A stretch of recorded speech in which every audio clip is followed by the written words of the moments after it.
안녕하세요. 아침의 광장 손지민입니다. 환경부가 대구의 3대 습지 가운데 하나인 파련 습지에 제방과 산책로를 놓는 사업을 추진합니다. 환경단체들은 자체 조사를 해보니 담비, 수리부엉이 등 여러 보호종이 발견됐다며 부실한 환경 영향 평가를 지적하고 있습니다. 파련 습지는 어떤 곳인지, 사업이 왜 논란이 되고 있는지 두 기자의 시선 100대 1000에서 짚어봅니다. 현장 리포트에서는 오늘까지 열리는 제24회 대구 단편영화제 소개합니다. 8월 28일 월요일 아침의 광장, 오늘도 시사 비타민 알차게 챙겨드립니다. 먼저 이 시각 교통 상황과 날씨 알아보죠. 서유리 리포터. 네, 먼저 고속도로 상황입니다. 경부고속도로 서울 방향 경산나들목에서 금호분기점까지 소통 원활합니다. 중앙고속도로 춘천 방향은 동명휴게소 122km 지점부터 다부터널 125km 지점까지 일대 3km 구간 정체됩니다. 이어서 중부내륙지선 살펴보면 창원 방향으로 서대구 영업소부터 남대구 나들목까지 서행하고 있습니다. 이어서 시내도로 살펴봅니다. 달구벌대로 만촌 내거리에서 범원 내거리 방향으로 수성구청역 지나면서 현재 밀리고 있습니다. 더 지나서 방곡의 내거리에서 두류 내거리 방향은 내당역 내거리 지나면서 정체되고 있습니다. 무열로 만촌 내거리에서 효목 내거리 방향은 밀림과 풀림 반복됩니다. 앞산순환도로 상동교 방향은 남부도서관에서 지체되고 있고요. 명덕로 계명내거리에서 명덕내거리 양방향으로 신호 2번 받고 지납니다. 끝으로 날씨입니다. 오늘 대구와 경북은 흐리고 가끔 비가 내리겠습니다. 내일까지 경북 북부 내륙에는 30에서 80mm의 비가 오겠고, 북부 내륙을 제외한 경북 지역과 대구는 예상 강수량 20에서 60mm입니다. 한편 오늘 낮 최고 기온은 25에서 31도 분포 보이겠고, 대구와 경북 경산에는 폭염특보 발효 중입니다. 오늘과 내일 비가 내리면서 폭염특보 해제될 수도 있으니까요. 앞으로 발표되는 기상정보 귀 기울여 주시기 바랍니다. 현재 대구의 기온은 24.6도, 습도는 80%입니다. 지금까지 서유리였습니다.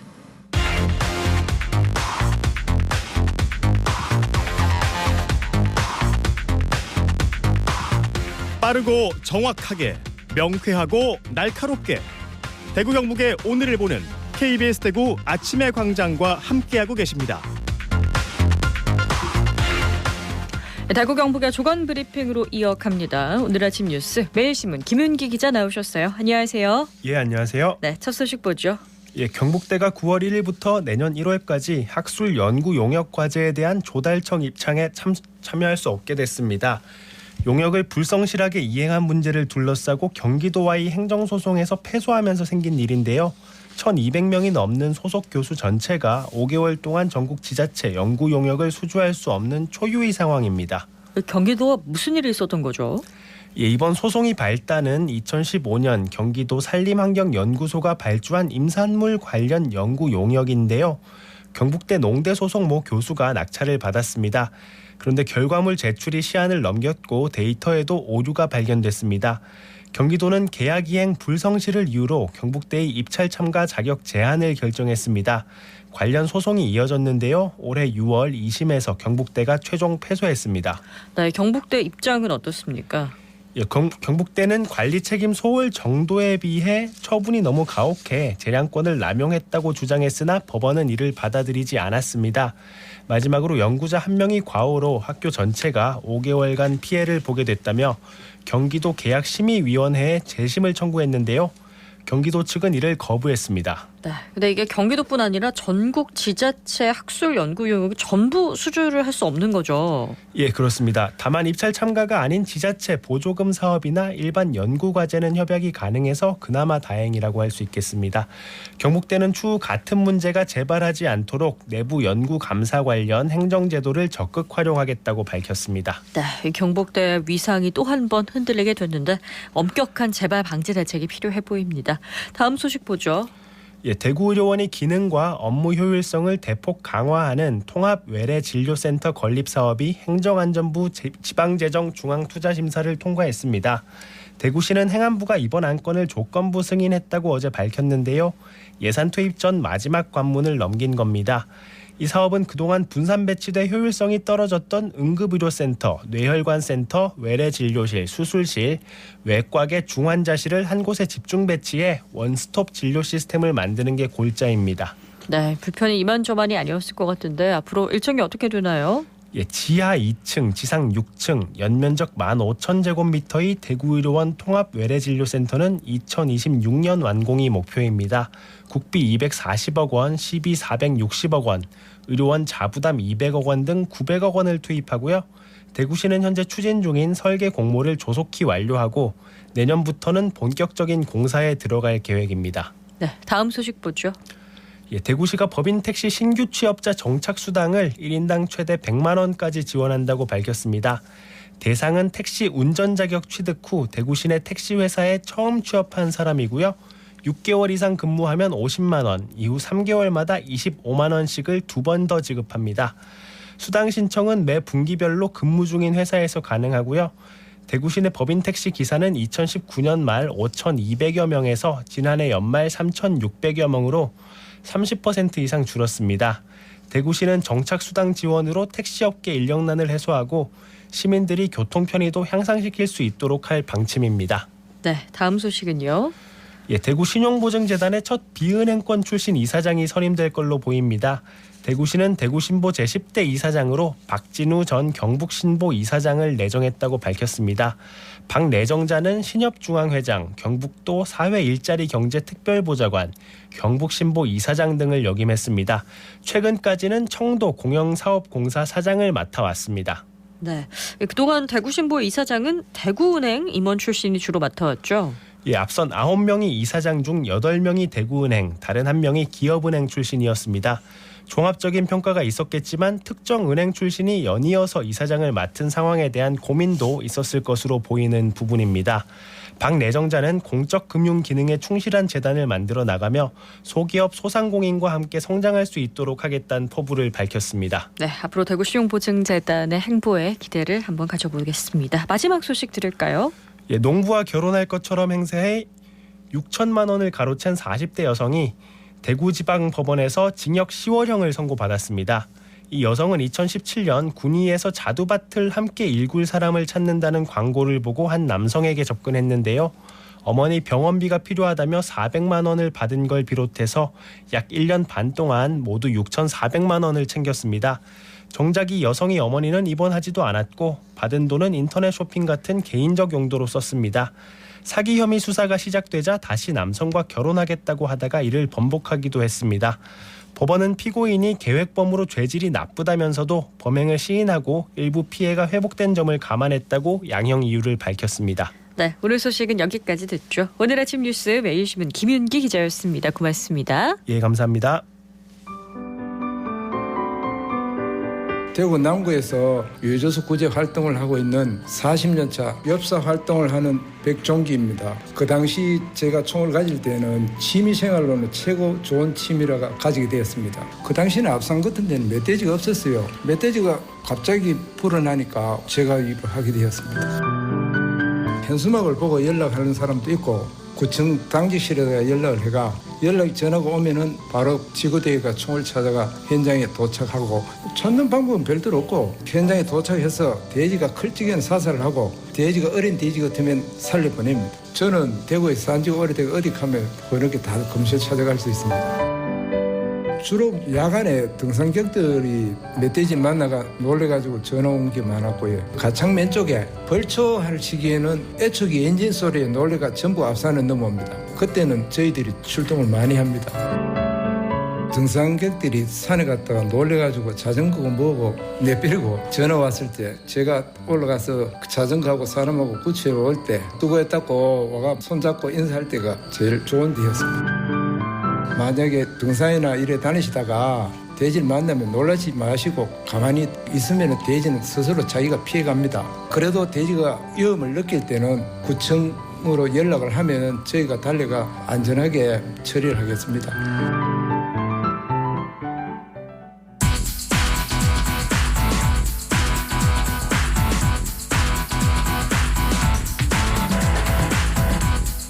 지역 현안을 보는 눈은 넓고 분석은 깊이 있습니다. 두 기자의 시선 100대 1000 경향신문 백경열 기자, 뉴스민 천용길 기자와 함께합니다. 두 분 안녕하세요. 네, 안녕하십니까. 네, 오늘은 파련습지 개발과 보조는 놓고 갈등과 논란을 불어온 고모지구 하천 환경 정비 사업 이야기를 해볼까 합니다. 이 파련습지는 안심이나 달성습지보다는 상대적으로 우리 시민들에게 좀 덜 알려진 것 같습니다. 그렇습니다. 이 대구의 3대 습지 가운데 하나인데요. 이 수성구 고모동 파련마을 주변에 금호강 내에 발달한 하천습지인데 네. 이 동구와 수성구 고모동을 이어주는 곳에 있습니다. 이 동구 방촌동에서 작은 다리 하나를 건너면 이 파련습지와 이 파련마을로 갈 수 있는데 이 수성구 내에서는 좀 외딴 마을 같은 느낌입니다. 역시 이 동구와 수성구 쪽에 지명의 유래가 대부분 이 태조왕건과 네. 관련이 깊은데요.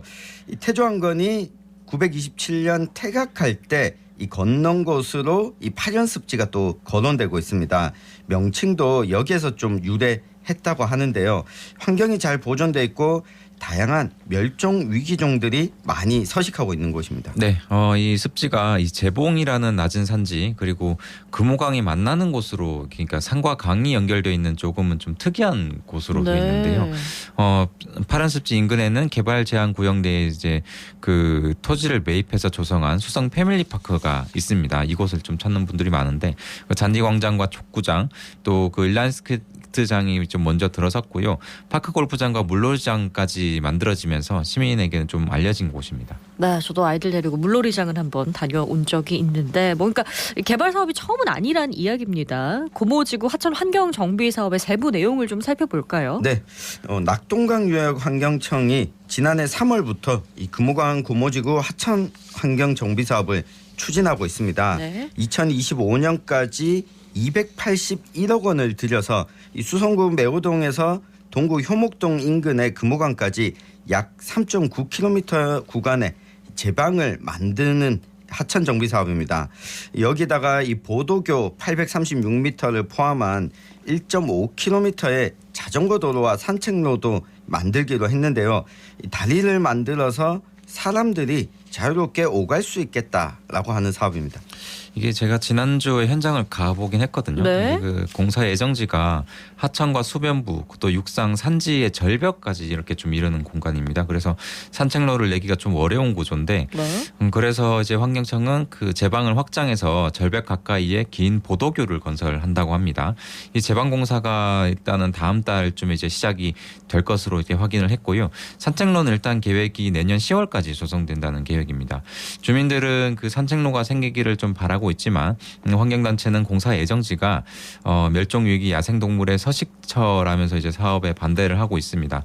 현재 환경청이 계획 변경을 이유로 산책로 공사는 일단은 잠정 네. 중단한 상태고 공사 설계를 변경하는 작업이 진행 중입니다. 네, 사실 습지가 각종 생태 보고라고 얘기를 우리가 하잖아요. 그만큼의 정확한 환경 영향 평가가 중요한 작업이지 않을까라는 생각이 드는데 이 논란이 생긴 이유를 좀 자세히 짚어보죠. 네, 대구 환경운동연합이 자체 이제 생태 조사를 실시를 했습니다. 이제 오랜 기간을 두고 실시를 했는데 네. 이 파련습지에는 멸종위기종 1급인 얼룩새코 미꾸리와 수달이 있고요. 또 2급인 수리부엉이와 삭도 있었습니다.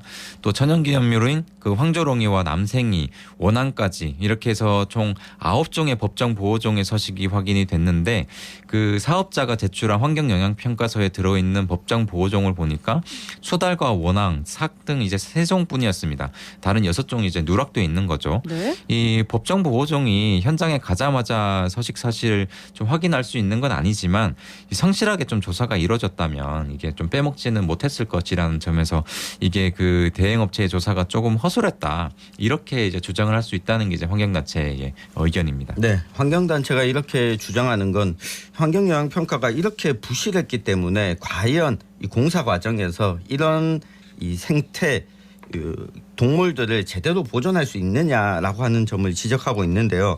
이 환경단체가 이 조사차 들렸다가 이 단비도 목격을 했다고 합니다. 네. 이 파련습지 생태계 보존 가치를 더 보여주는데 우리나라 하천공사 관행을 보면 하천 바닥까지 이 긁어버리는 방법을 선택하는 경우가 많아서 어류 서식도 어렵게 할 수 있다. 이런 지적도 하고 있고요. 네. 이 보도교는 앞이 탁 트인 둥지를 선호하는 수리부엉이의 번식 조건에 좀 치명적인 위해를 가할 수 있다는 주장도 하고 있습니다.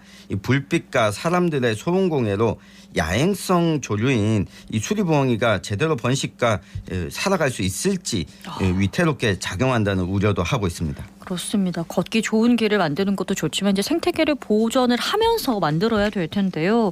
이 환경 영향 평가가 좀 부실해 보이는데 이렇게 정확하게 안 된 이유가 뭘까요? 일단 환경 영향 평가는 이제 대행 업체들이 이제 통상적으로 합니다. 어류와 조류, 그 포유류, 식물 등 다양한 여러 담당자가 이제 그 사계절에 충분한 시간을 두고 조사를 해야 되지만 현실은 그렇지가 못합니다. 이게 뭐 대구만의 문제는 아닙니다. 사실 그 환경단체가 1년간 자체 현장 조사를 했는데 업체 조사 기간이 6일에 불과했다고 합니다. 특히 이 사업의 주체인 낙동강청과 그 환경영향평가서를 검토 협의하는 대구지방환경청이 모두 환경부 산하 기관이잖아요. 그래서 이런 그 허술했던 그 환경영향평가를 눈 감아준 게 아니냐 이런 지적과 비판도 있습니다. 환경단체들은 그 사업을 원점에서 재검토하라고 요구하고 있습니다. 네, 낙동강유역환경청은 이 환경단체의 지적을 좀 받아들여서 이 전문가 자문을 구하고 환경 영향에 대한 저감 대책도 수립했고 이 추가로 확인된 법정 보호종에 대해서도 이 저감 대책을 수립하고 반영해서 공사를 하겠다고 이 설명을 했습니다. 이 보도교 공사 방법 역시 좀 바꿔서 이 당초 45개이던 교각을 6개로 줄이고 어류의 이동 통로 확보와 모니터링을 통해서 이 환경 영향에 대한 이 저감 대책을 추가로 내놓기도 했습니다. 네, 아까 뭐 수리부엉이 얘기도 하셨고 뭐 아무래도 공사를 진행하면서 동물들을 보호할 수 있을까 이런 물음이 드는데 이 처음에 이 사업이 꼭 필요하다고 판단한 이유가 뭐였을까요? 일단 낙동강유역환경청은 제방 보강으로 홍수 안전을 확보한다는 것 이게 좀 크다고 얘기를 했습니다. 담당자랑 통화를 했는데 그리고 파련습지를 가로지르는 제방 산책로와 자전거 도로를 만들라는 거는 인근 주민들의 민원이 좀 그전부터 있었다고 하더라고요. 그 민원을 좀 해결한다는 차원이 있고요. 이 수성 패밀리파크와 골프장 이용객들도 상업시설인 동촌 유원지 먹거리촌으로 가는데 이게 어려움이 있으니까 그걸 좀 해소해 달라는 거거든요. 지난 5월에 열린 주민설명회에 이제 낙동강유역 환경청장도 좀 참석을 했는데 이런 의견을 냈어요. 이제 환경이 이익이 있는 건 아닌 것 같다라고 전제를 하긴 했어요. 근데 환경영향평가라는 거의 목적 자체가 환경적인 피해를 이 환경이 감당할 수 있는 수준인 거 아니냐 이걸 판단하는 거고 환경청에서 대구지방 환경청에서 오케이 해줬다 이런 점을 좀 얘기를 하긴 했습니다. 네, 환경부가 2월 초까지만 해도 이 환경단체의 문제 제기를 좀 반영해서 공사를 하지 않겠다라고 했었는데 이 주민 설명회에서 공사를 해달라는 주민들의 항의가 또 있었습니다. 환경단체 얘기를 들어보면 이 파련습지 건너편이 동구 방촌동인데 이쪽 주민들은 대체로 반대하고 있고 수성구 쪽 주민들은 찬성하는 입장이라고 합니다. 인근에 있는 파련마을 주민들은 또 조용한데 6km 정도 떨어진 시지나 만촌동 주민들이 여기에 탐방로를 내달라고 한다는 겁니다. 인근 주민들이 산책로를 이용할 텐데 뭐 이런 민원이 왜 나왔는지 환경단체는 좀 이해가 가지 않는다라고 했습니다. 그렇습니다. 이렇게 사업 추진에 바라는 시민들도 있는 상태인데요. 뭐 지역사회에서 환경단체에서도 반대 목소리도 큰 상황입니다. 이 사업 어떻게 될까요? 일단 제가 좀 취재해본 결과로는 강행될 가능성이 일단은 높은 걸로 보여집니다. 이 낙동강유역 환경청이 설계 변경 작업을 지금 진행 중이거든요. 교각을 수로 이제 대폭 줄이고 뭐 이런 작업을 진행 중인데 멸종 위기종의 집단 서식 여부 등이 그 전문가 의견을 듣고 판단할 문제라고 일단은 전제를 하긴 하더라고요. 이런 의견을 갖고 있는 걸로 확인을 했고요. 그 환경단체 등과 소통해서 환경에 피해를 덜 주는 방향으로 일단 공사를 추진하겠다는 게 기본적인 입장입니다. 뭐 공사 실시에 좀 방점이 찍혀 있죠 보면 이 사업을 강행하게 되면은 그 환경부가 멸종 위기종들의 서식처를 훼손하는 공사를 할 수밖에 없다고 보여집니다. 이게 뭐 개발과 환경 보전의 논리가 어제 오늘의 일은 아니지만 멸종 위기종만큼은 좀 우리가 지켜야 되지 않을까 이런 생각을 개인적으로 가져보고요. 오늘의 시선 한마디로 저는 소중한 건 곁에 있을 때 모른다라고 정리를 하겠습니다. 네, 지금 이 파련습지뿐만 아니라 뭐 달성습지나 안심습지까지 이 습지에 대한 중요성 최근 들어서 많이 좀 부각이 되고 있는데요. 습지가 가지고 있는 가치를 이렇게 평가하고는 합니다. 이 자연의 콩팥이다. 그러니까 그만큼 정화를 해주는 역할을 한다는 건데 네. 이 과연 자연의 콩팥을 떼어내고 인공의 콩팥을 다는 것이 이로울까? 마지막 한마디로 하겠습니다. 네, 습지 개발에 관한 이야기 들어봤습니다. 경향신문 백경열 기자, 뉴스민 천용길 기자와 함께했습니다. 고맙습니다. 네, 감사합니다. 고맙습니다.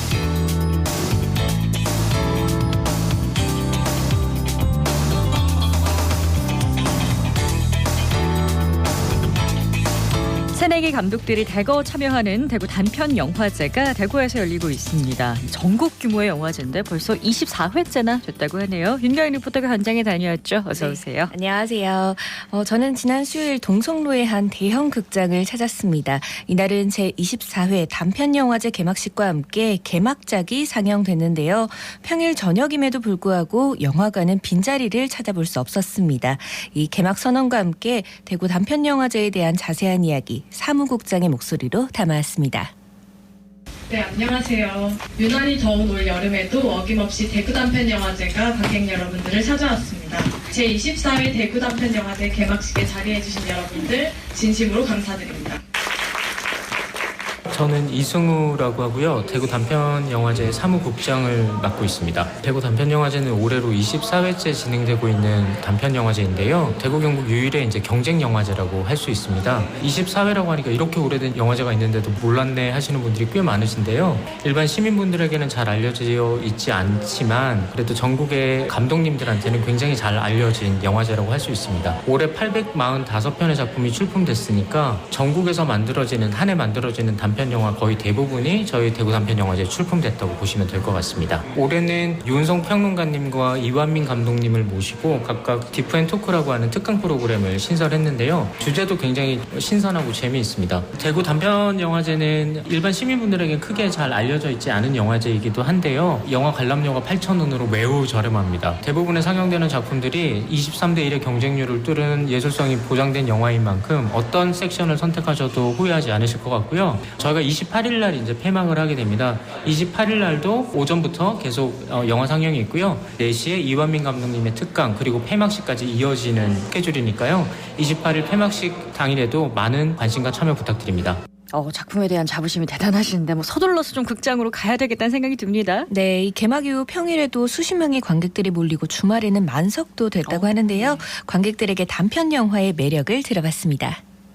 아무래도 요즘에 이제 극장에서 보는 영화들은 최근에 극장 요금도 오르고 해서 본전을 생각하는 영화들을 하게 되는데 단편 영화의 경우에는 짧고 좀 더 적은 비용 그리고 다양한 시도가 있다 보니까 예상을 하지 못했던 그런 내용이나 형식을 영화가 이렇게 다양할 수도 있구나 그런 작품들을 확인하는 기회로 활용하고 있습니다. 대구가 다른 도시에 비해서 문화나 예술의 매력이 없다고 많이 드는데 찾아보면은 지역에서도 열심히 영화든 음악이든 이제 다양한 분야에서 이제 고민하고 있는 젊은 문화예술인 활동하는 분들이 계시는데 지역 사회에서 조금 더 주목하고 좀 격려하는 그런 자리로서 충분히 대구 지역의 단편 영화들이 재미가 있습니다. 좀 더 많이 좀 활용하고 함께 누릴 수 있는 그런 시간이 되었으면 좋겠습니다. 현재 영화를 전공하고 있는 대학생이라서 오게 되었습니다.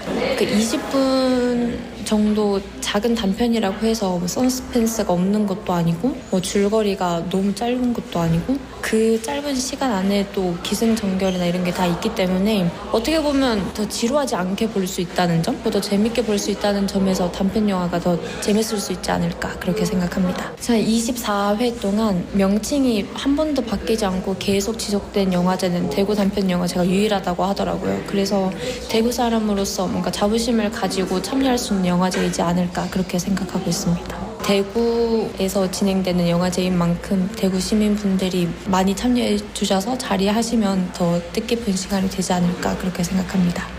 이런 영화제가 우리 지역에 있다는 게 참 뿌듯하네요. 네, 이번 영화제에서는 대구 출신의 신진 여성 감독들의 영화도 많이 출품되는데요. 저는 10년 만에 꿈을 이뤘다는 권 감독을 만나봤습니다.